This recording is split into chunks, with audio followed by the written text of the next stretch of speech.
কুরআন কুরআন কুরআন কুরআন আলহামদুলিল্লাহি রাব্বিল আলামিন ওয়াসসালাতু ওয়াসসালামু আলা সাইয়্যিদিল মুরসালিন আম্মা বা'দ ফাআউযু বিল্লাহি মিনাশ শাইতানির রাজীম বিসমিল্লাহির রহমানির রহিম আসসালাতু ওয়াসসালামু আলাইকা ইয়া রাসূলুল্লাহ ওয়া আলা আলিকা ওয়া আসহাবিকা ইয়া হাবিবাল্লাহ আসসালাতু ওয়াসসালামু আলাইকা ইয়া নবিয়াল্লাহ ওয়া আলা আলিকা ওয়া আসহাবিকা ইয়া নূরাল্লাহ। অনুষ্ঠান সহজ দর্সে কোরআন সূরা আলে ইমরান থেকে কুরআনুল কারীমের দর্স সূচনা করব। সূরা আলে ইমরান মদিনা মুনাওয়ারায় নাজিল হয়েছে। এতে 20টি রুকু এবং 200টি আয়াত রয়েছে। কোরআন মজিদের বড় সূরাগুলো থেকে এটি একটি এবং এই সূরায়ে মুবারাকার নাম আলে ইমরান রাখা হয়েছে।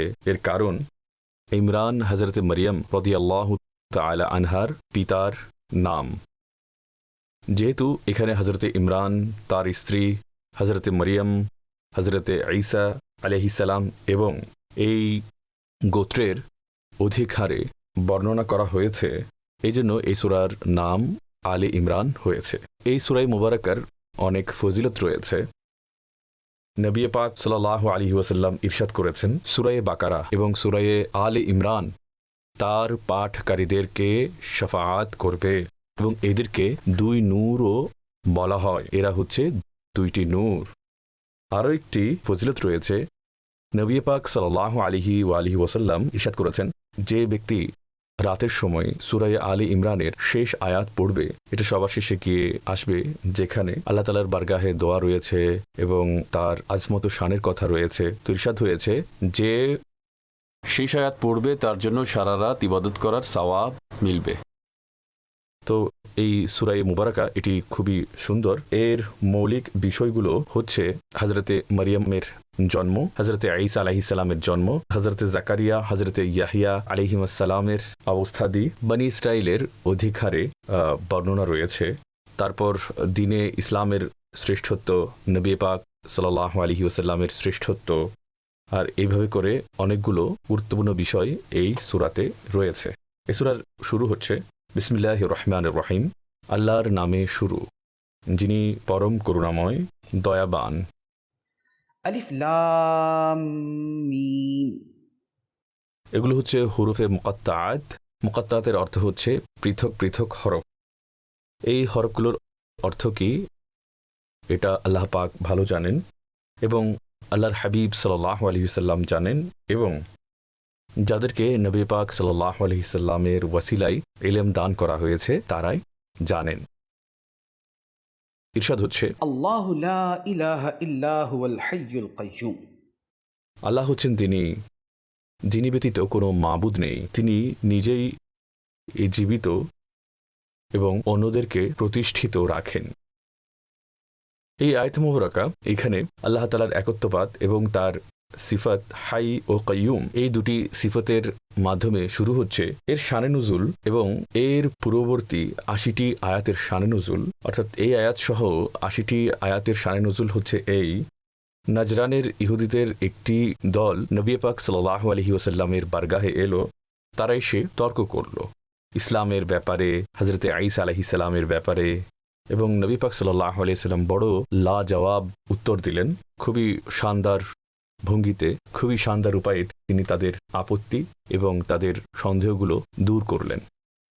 তো এর মধ্যে অনেকগুলো সন্দেহ এবং আপত্তি, এগুলোর জবাব এই আয়াতগুলোতে দেওয়া হয়েছে। নবী পাক আলাইহিস সালাতু ওয়াসসালাম তিনি বর্ণনা করে দিয়েছিলেন, কিন্তু তারপরও কোরআনে মজিদের এই আয়াতগুলো নাজিল হয়েছে। এতে আল্লাহ তাআলার যে শান বর্ণনা করা হয়েছে সেই শান থেকেও হযরতে ঈসা আলাইহিস সালামের ব্যাপারে খ্রিস্টানদের যে আকীদা ছিল তার প্রত্যাখ্যান করা হয়েছে। হাই শব্দের অর্থ হচ্ছে যিনি নিজেই জীবিত, এখানে এটাই বলা হয়েছে, এবং অন্যদেরকে যিনি প্রতিষ্ঠিত রাখেন। তো হযরতে ঈসা আলাইহিস সালাম যে জীবিত রয়েছেন তা আল্লাহ তাআলার জীবিত রাখার কারণে, আর তিনি কাইয়ুম নন, তিনি এই জাহানকে প্রতিষ্ঠাকারী নন।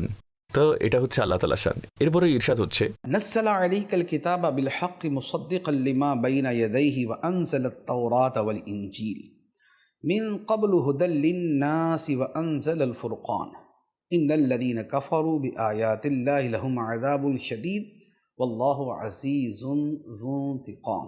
তিনি তোমার উপর এই সত্য কিতাব অবতীর্ণ করেছেন যা পূর্ববর্তী কিতাবের সত্যায়নকারী, আর তিনি এর পূর্বে তাওরাত ও ইনজিল নাজিল করেছেন যা মানুষকে হিদায়াত দেয়, আর আল্লাহ সত্য মিথ্যার পার্থক্যকারী অবতীর্ণ করেছেন। নিশ্চয় সেই সমস্ত লোক যারা আল্লাহর আয়াতসমূহকে অস্বীকার করেছে তাদের জন্য কঠোর আযাব রয়েছে। আল্লাহ পরাক্রমশালী এবং প্রতিশোধ গ্রহণকারী। এই যে দুটি আয়াত রয়েছে, এখানে বলা হচ্ছে আপনার পূর্বে যেসব কিতাব অবতীর্ণ করা হয়েছে তা হচ্ছে তাওরাত এবং ইনজিল। আরও রয়েছে, কিন্তু এখানে এই দুটোর আলোচনা রয়েছে। আর এদের জন্য বলা হয়েছে যে আনজালা, আর কোরআনের ব্যাপারে বলা হয়েছে নাজ্জালা। আনজালা বলা হয় একবারে যা অবতীর্ণ হয়। তাওরাত ও ইনজিল একবারেই পুরোপুরি অবতীর্ণ হয়েছে। এমন নয় যে অর্ধেক তাওরাত, ইনজিলের 4 আয়াত 10 আয়াত এইভাবে নয়। ইনজিল আল্লাহ তাআলা একবারেই হযরতে ঈসা আলাইহিস সালামের উপর অবতীর্ণ করেছেন। সম্পূর্ণ তাওরাত আল্লাহ তাআলা একবারেই হযরতে মূসা আলাইহিস সালামের উপর অবতীর্ণ করেছেন। কিন্তু নাজ্জালা তানজিলের যে বিষয়টি রয়েছে তার অর্থ হচ্ছে অল্প অল্প করে নাজিল করা। যেহেতু কোরআন অল্প অল্প করে নাজিল হয়েছে সেজন্য তার ক্ষেত্রে নাজ্জালা ব্যবহার করা হয়েছে। তো কোরআন যে কিতাব তা হচ্ছে পূর্ববর্তী কিতাবের সত্যায়নকারী। তাওরাত ও ইনজিল যা আল্লাহর পক্ষ থেকে নাজিল হয়েছে এটা তার সত্যায়নকারী। আর এই তাওরাত ও ইনজিলের যে অবতীর্ণ করা হয়েছে তা কেন হয়েছে? ইরশাদ হচ্ছে মানুষকে হিদায়াত দেওয়ার জন্য। আল্লাহর কিতাব অবতীর্ণ হয় মানুষকে হিদায়াত করার জন্য। আর আল্লাহ তাআলা হক ও বাতিলের পার্থক্যকারী অবতীর্ণ করেছেন। কোরআন হচ্ছে সত্য মিথ্যার পার্থক্যকারী, একইভাবে নবী পাক সাল্লাল্লাহু আলাইহি ওয়াসাল্লাম হচ্ছেন সত্য মিথ্যার পার্থক্যকারী।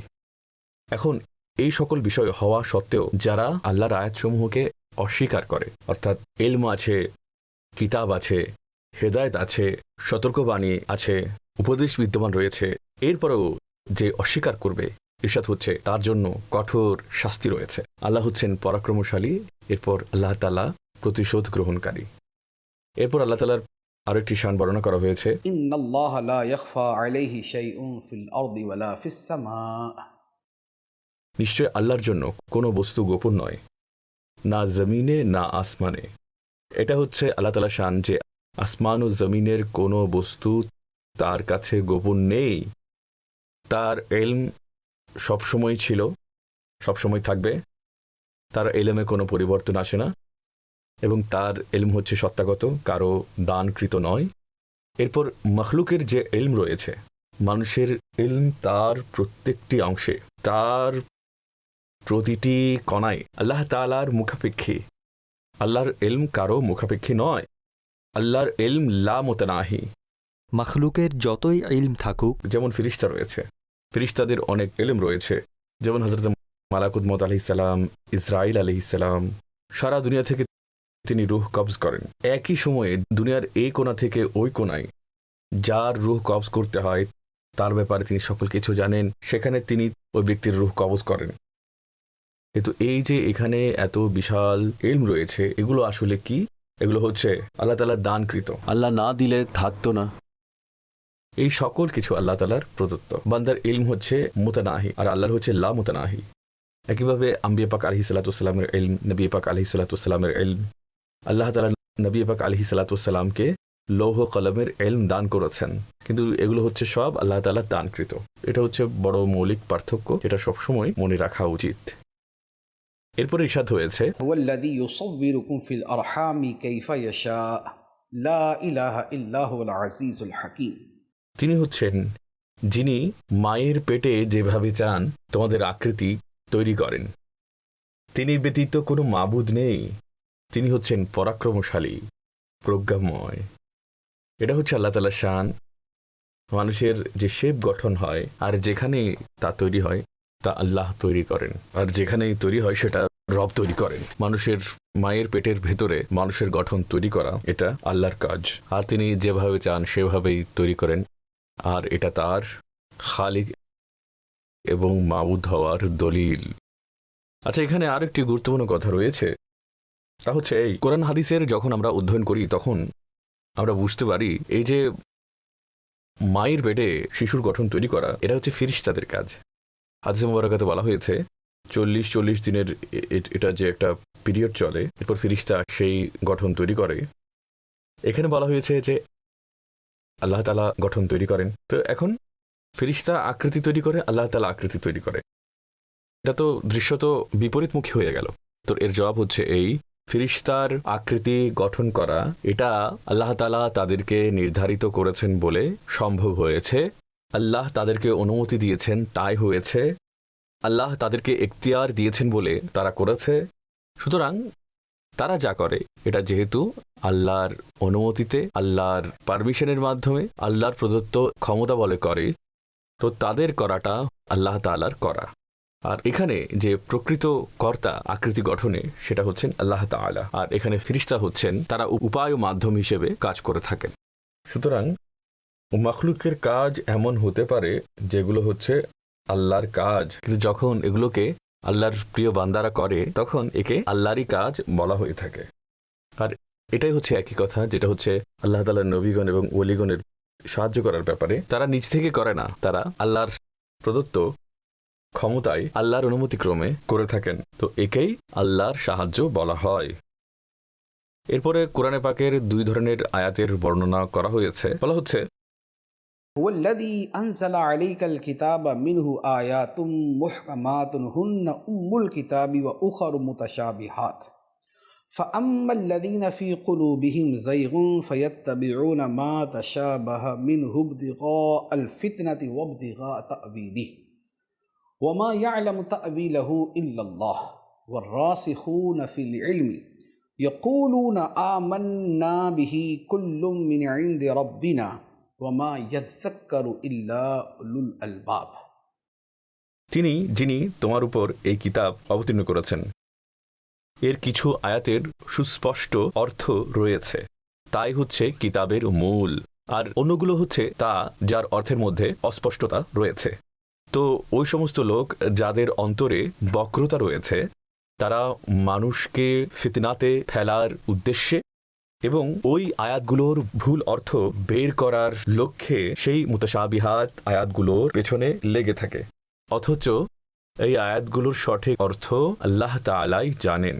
পরিপক্ক জ্ঞানের অধিকারীগণ বলেন, আমরা এর উপর ঈমান এনেছি, সবগুলোই আমাদের রবের পক্ষ থেকে, আর বিবেকবানরাই উপদেশ মান্য করে। এটা খুবই গুরুত্বপূর্ণ আয়াত এবং কোরআনে পাকের ব্যাপারে খুবই মৌলিক আয়াতগুলোর একটি।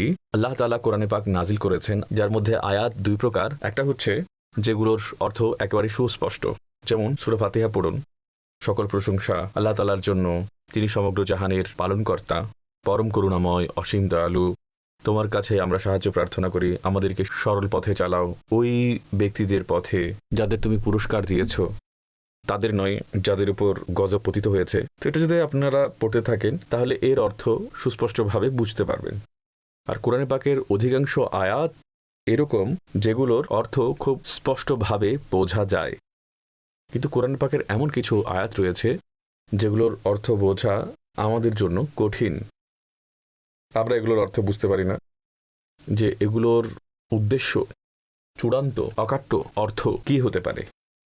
আচ্ছা, একটা কারণে হচ্ছে যে এর অর্থ অভিধানেই নেই, যেমন হচ্ছে হুরফে মুকাত্তাআত, আলিফ লাম মিম, আলিফ লাম মিম র। তো এগুলোর অর্থ কি? এগুলোর অর্থ কেউ তো বলতে পারবে না এর অর্থ কি।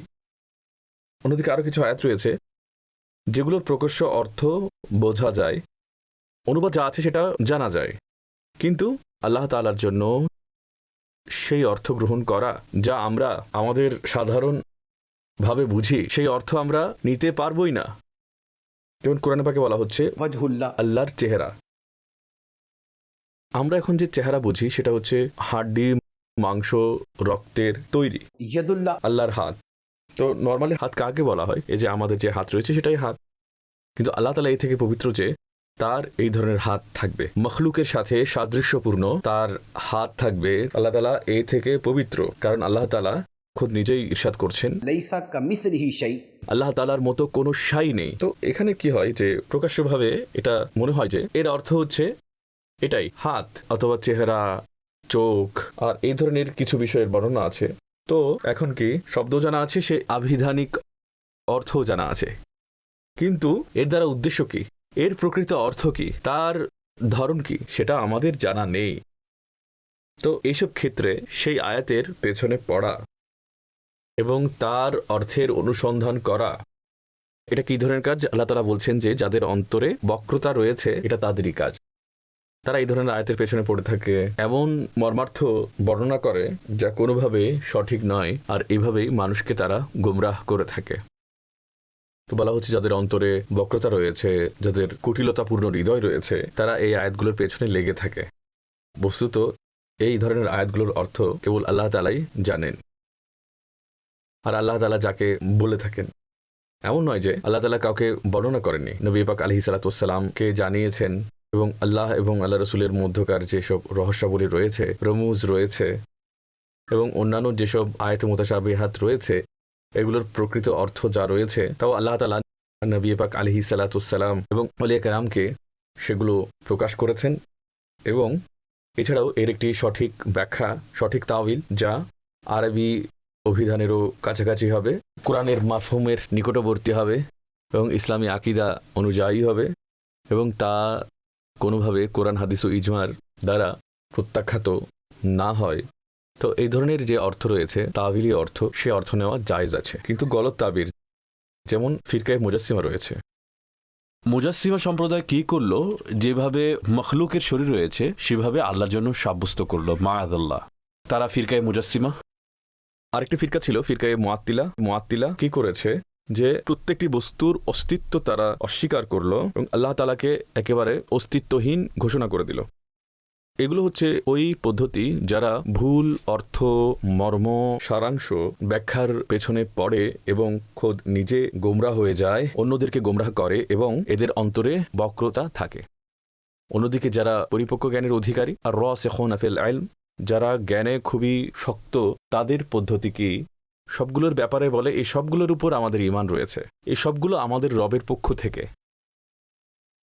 আর এটা হচ্ছে সর্বোত্তম পদ্ধতি। যেসব বিষয়ের অর্থ এবং সারমর্ম বোঝা যায় সেগুলো আল্লাহ এবং আল্লাহর রসুলের পক্ষ থেকে। এই ক্ষেত্রে বলতে হবে যে এগুলোর উপর আমাদের ঈমান রয়েছে, এগুলো সব আমাদের রবের পক্ষ থেকে, আর এগুলো হচ্ছে হক। আর এ ধরনের কথা বলাতে, মানাতে নিরাপত্তা রয়েছে এবং নাজাত রয়েছে। আর বলা হচ্ছে যে বিবেকবানরাই উপদেশ গ্রহণ করে। তো এটা হচ্ছে বিবেকের ফজিলত। বিবেক হচ্ছে বড় জিনিস। আকায়েদে ইসলামের একটা বিশাল অংশ রয়েছে যেগুলোর প্রাথমিক প্রমাণ আকলের মাধ্যমে হয়ে থাকে, সামাইয়াতের নয়, আকালিয়াতের মাধ্যমে হয়ে থাকে।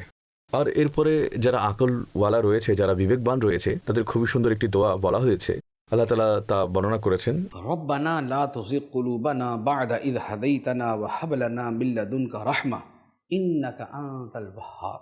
হে আমাদের রব, তুমি আমাদেরকে হিদায়াত দান করেছ, এরপর আমাদের অন্তরকে বক্র করো না, আর আমাদেরকে তোমার পক্ষ থেকে রহমত দান করো, নিশ্চয়ই তুমি সবচেয়ে বড় দাতা। এই আয়াত মুবারাকাতে যে দোয়া রয়েছে, এটি খুবই গুরুত্বপূর্ণ একটি দোয়া, এবং এর অনেকগুলো দিক থেকে অনেকগুলো ফজিলত এর মধ্যে রয়েছে। এখানে যে বলা হয়েছে হিদায়াতের কথা, হিদায়াতের পরে আমাদের অন্তরকে বাঁকা করো না, এই বিষয়টি আমাদের অনেক বেশি চাওয়া উচিত। মুসলমানরাই হচ্ছে হেদায়েতের উপর রয়েছে, আর হেদায়েত থেকে সরে যাওয়ার অর্থ কি? কুফরিতে চলে যাওয়া, মাআযাল্লাহ। আর নাজাতের মূল ভিত্তি কোথায়? ঈমানের সাথে মৃত্যু হলে নাজাত পাওয়া যাবে। সুতরাং নাজাতের মূল ভিত্তি হচ্ছে শেষ অবস্থার উপর। সুতরাং এটা নিয়ে অনেক বেশি কেয়ার করা উচিত, এবং এই দোয়া প্রার্থনা করা উচিত যে আল্লাহ, তুমি আমাদেরকে হেদায়েত দান করেছো, এখন আমাদের অন্তর গোমরাহ করো না। আর এই যে পবিত্র বাক্য রয়েছে, এগুলো পড়তে থাকুন। ঈমানের উপরে মৃত্যুর জন্য এই দোয়াটি খুবই সুন্দর একটি দোয়া। এই বিষয়ে আরেকটি কথা আমি আলোচনা করতে চাই, যে যারা অন্তরের রোগী তাদের জন্য খুব উপকারী। হার্টের রোগ যাদের রয়েছে তাদের জন্য অনেক উপকারী। যাদের হার্টে অনেক প্রবলেম থাকে, রিংস পরানো হয়েছে, এই দোয়া পড়া যদি অভ্যাসে পরিণত করতে পারেন, রব্বানা লা তুযিগ কুলুবানা বা'দা ইয হাদাইতানা ওয়া হাব লানা মিন লাদুনকা রাহমা ইন্নাকা আনতাল ওয়াহ্হাব, তবে এই দোয়াটি হার্টের রোগীদের জন্য অনেক বেশি উপকারী। এরপরে দোয়ার পরবর্তী অংশ রয়েছে, রব্বানা ইন্নাকা জামিউন নাসি লিয়াউমিল লা রাইবা ফীহ ইন্নাল্লাহা লা ইউখলিফুল মিআদ। হে আমাদের রব, নিশ্চয়ই তুমি সকল মানুষকে সেদিন একত্রিত করবে যে দিনের ব্যাপারে কোনো সন্দেহ নেই। নিশ্চয়ই আল্লাহ প্রতিশ্রুতির ব্যতিক্রম করেন না। তো এখানে কিয়ামতের বয়ান রয়েছে এবং আল্লাহ তাআলার শানও বর্ণিত হয়েছে যে কিয়ামতের দিন আল্লাহ তাআলা সকল মাখলুকাতকে একত্রিত করবেন, সকল মানুষকে, এবং এগুলো অন্যান্য রিওয়ায়াতে এবং আয়াতে এর বর্ণনা রয়েছে। আর আল্লাহ তাআলা প্রতিশ্রুতি ভঙ্গ করেন না। তো আল্লাহ তাআলা প্রতিশ্রুতি ভঙ্গ এবং মিথ্যা থেকে পবিত্র। তিনি মিথ্যা বলেন না, মিথ্যা বলার সক্ষমতা রাখেন না। আল্লাহ তাআলা এ থেকেও পবিত্র যে তিনি মিথ্যা বলেন কিংবা মিথ্যা বলার সক্ষমতা রাখেন। আল্লাহ তাআলা এ থেকেও পবিত্র।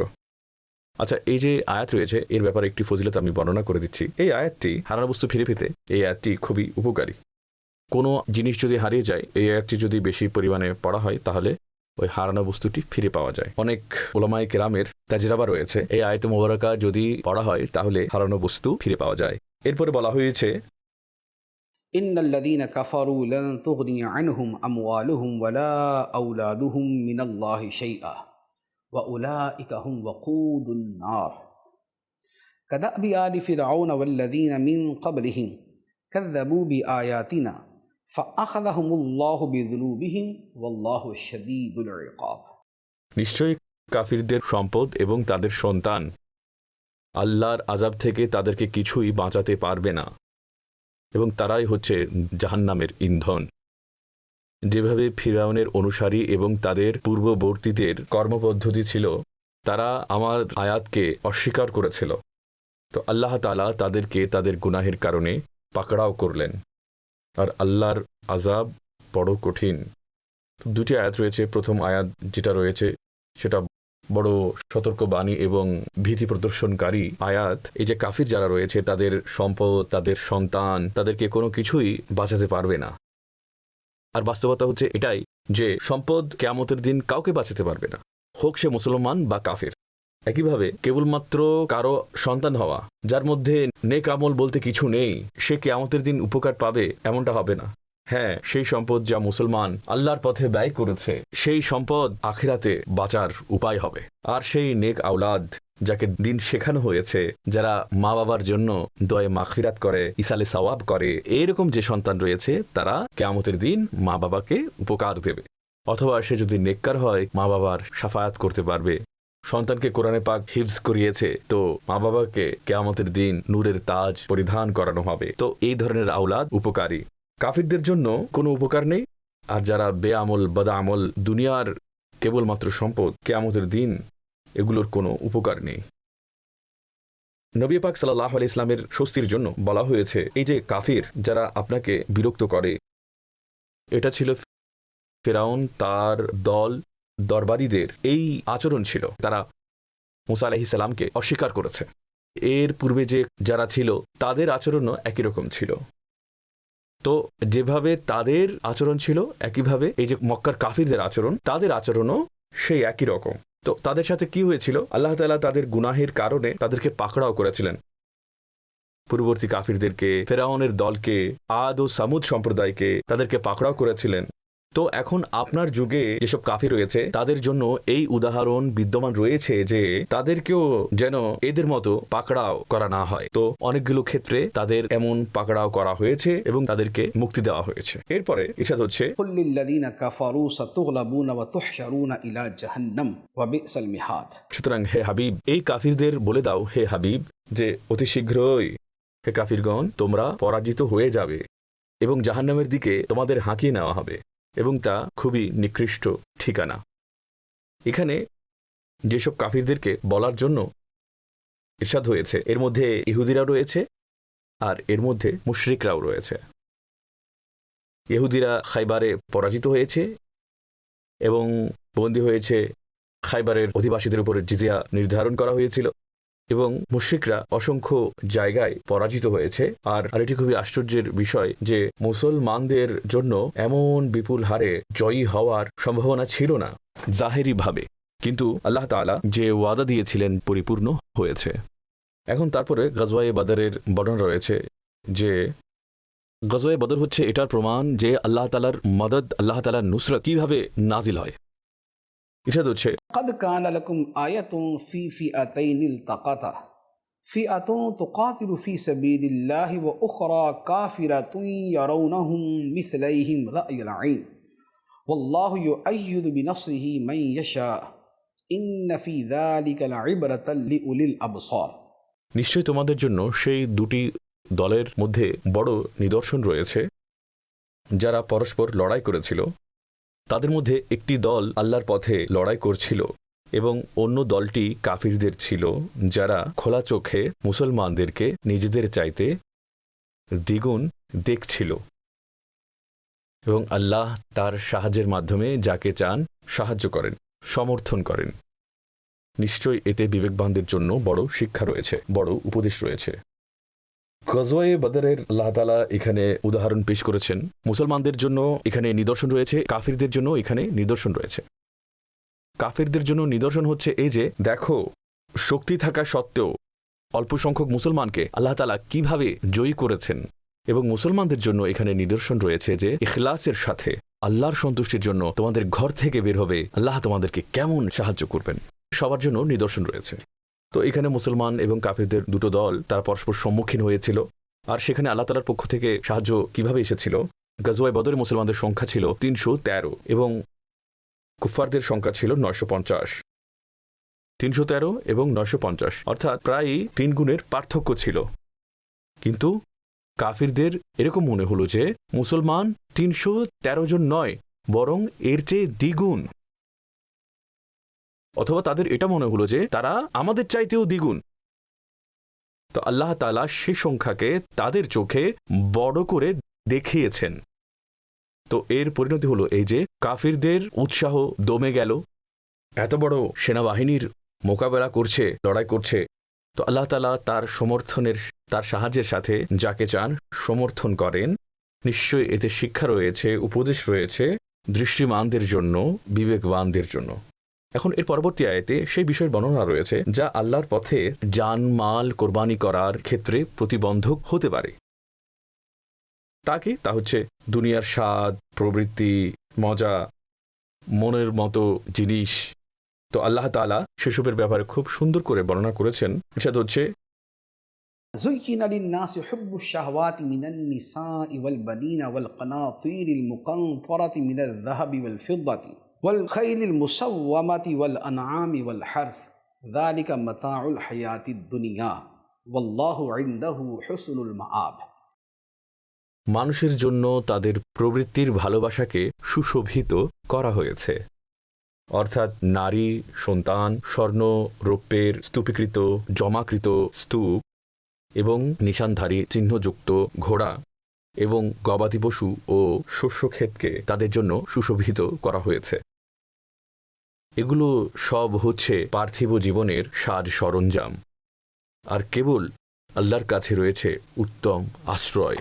এই আয়াতে মোবারকা মানুষের নেচারের এত সুন্দর ব্যাখ্যা প্রদান করে এবং এইভাবে ক্লিয়ার, এইভাবে স্পষ্ট করে যে মানুষের সাইকোলজি যারা পড়েন তারা বুঝতে পারবেন যে কেমন কম্প্রিহেন্সিভ উপায়ে এখানে বর্ণনা করা হয়েছে। বলা হচ্ছে প্রবৃত্তির ভালোবাসা মানুষের জন্য সুসজ্জিত করা হয়েছে। আচ্ছা, সুসজ্জিত করার অর্থ কি? যেমন কোনো বস্তু এমন হয় না যখন যেটাকে সাজানো হয় তখন খুব ভালো লাগে। যেমন একটা দেওয়াল রয়েছে, এটা যদি রং করা না হয় তাহলে ভালো লাগবে না, কিন্তু যখন রং করা হবে তখন খুব সুন্দর লাগবে। তো এই যে পেইন্ট যেটা করা হয়েছে সেটা তো দেওয়াল নয়, কিন্তু সেই দেওয়ালই ভালো লাগছে এই যে সুসজ্জিত করার কারণে। তো আল্লাহ তাআলা ইরশাদ করছেন যে মানুষের দৃষ্টিতে প্রবৃত্তির ভালোবাসাকে সুসজ্জিত করা হয়েছে। তো এই যে বস্তুগুলো আছে সেগুলোর আকর্ষণের কারণে মানুষের চোখে সেগুলোকে আকর্ষণীয় মনে হয়। আর অধিকাংশ বিষয়গুলো হচ্ছে এরকম যেগুলো হচ্ছে সাধারণ মানুষের জন্য, অধিকাংশ মানুষের জন্য খুবই সুশোভিত।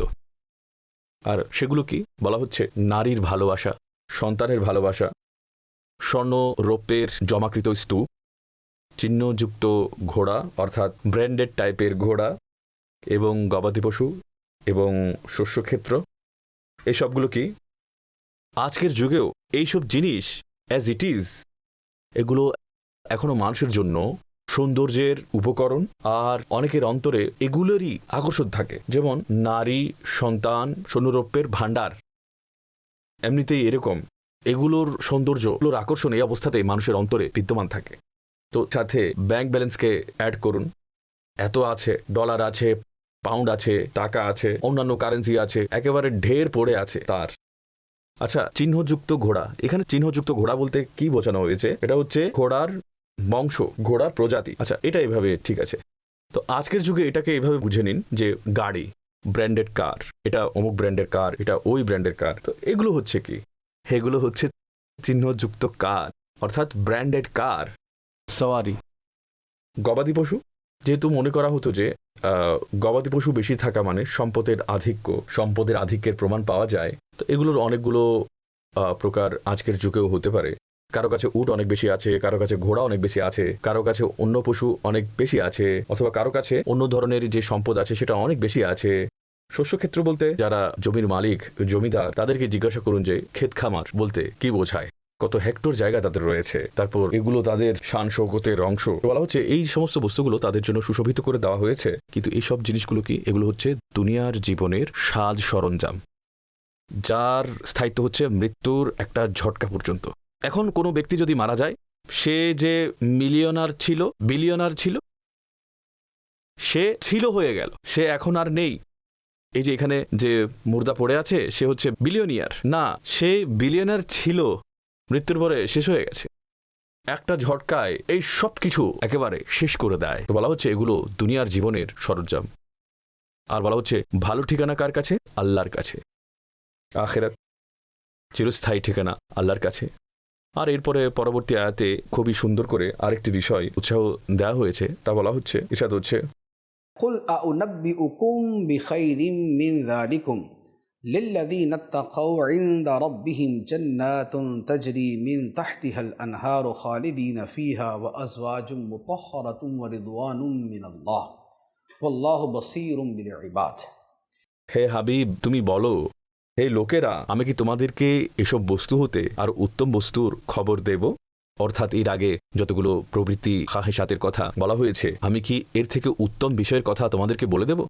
শোনো, তা হচ্ছে পরহেজগারদের জন্য তাদের রবের কাছে জান্নাত রয়েছে, যার তলদেশে নদী প্রবাহিত, তাতে তারা চিরদিন থাকবে, আর তাদের জন্য পবিত্র স্ত্রীগণ এবং আল্লাহর সন্তুষ্টি রয়েছে।